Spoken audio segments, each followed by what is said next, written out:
Pak Said Didu itu sering bikin konten-konten yang sampai nangis-nangis. Saya tahu Pak Said itu yang konten nangis dengan itu adalah warga yang direlokasi. Kenapa itu banjir? Karena memang waktu itu rob dan sudah diberesin.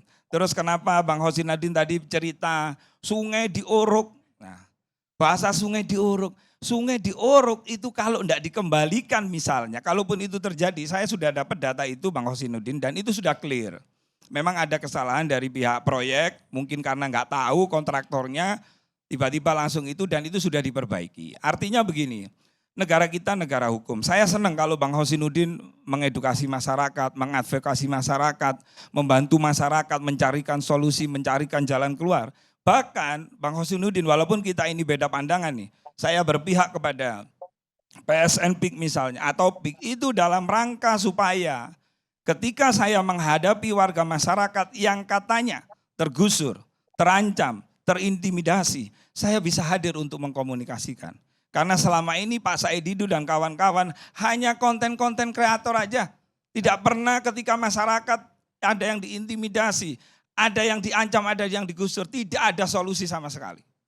Nah, kita bisa untuk melakukan hal yang sekiranya misalnya Pak Said Didu. Jangan ke pribadi Mas ya. Oke. Apa? Jangan ke pribadi terus. Iya, dan saya bisa untuk berkomunikasi itu. Kita kalau memang niatnya membela rakyat.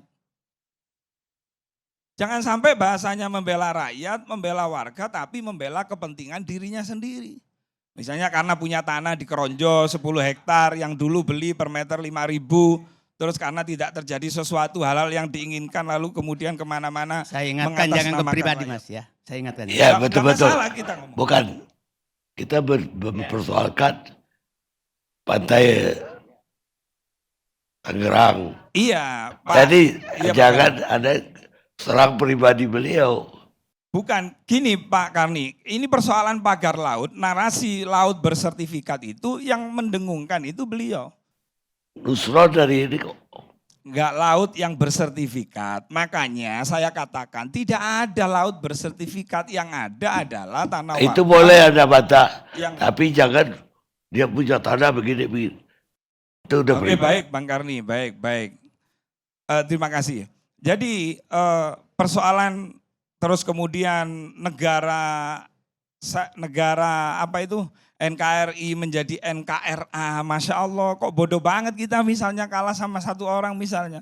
Perlu diketahui Pak Aguan itu, mohon maaf, 165.000 tenaga kerja yang terserap di PIK 1 maupun PIK 2.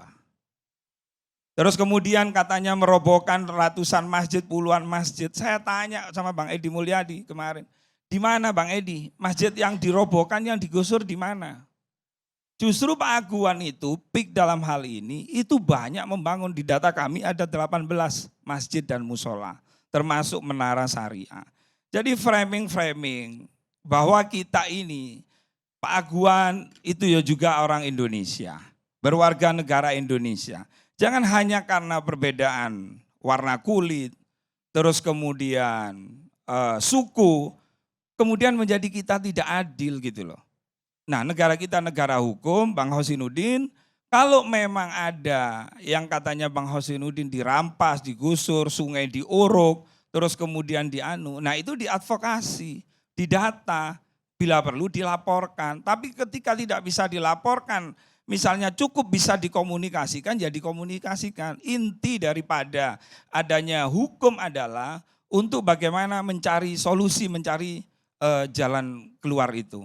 Saya mungkin itu Bang Karni mungkin nanti lebih banyak kita dialog, pada prinsipnya adalah kita semua saudara. Kita apresiasi Mas Nusron, kita apresiasi Menteri KKP, Menteri Angkatan Laut, kan itu permintaan sampean-sampean juga. Supaya pagar laut ini, kan begitu. Tetapi tolong diberi kesempatan. Nah hari ini termasuk dari utusan ATR BPN, itu juga hadir dalam rangka untuk menjawab itu semua, untuk mengedukasi itu semua. Tapi kalau negara ini disudoni terus apa mau dibikin pilpres lagi bulan depan? Kan enggak begitu gitu loh.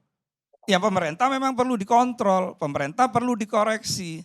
Tapi ngoreksinya jangan memaksakan kehendak, itu yang kami tidak setuju.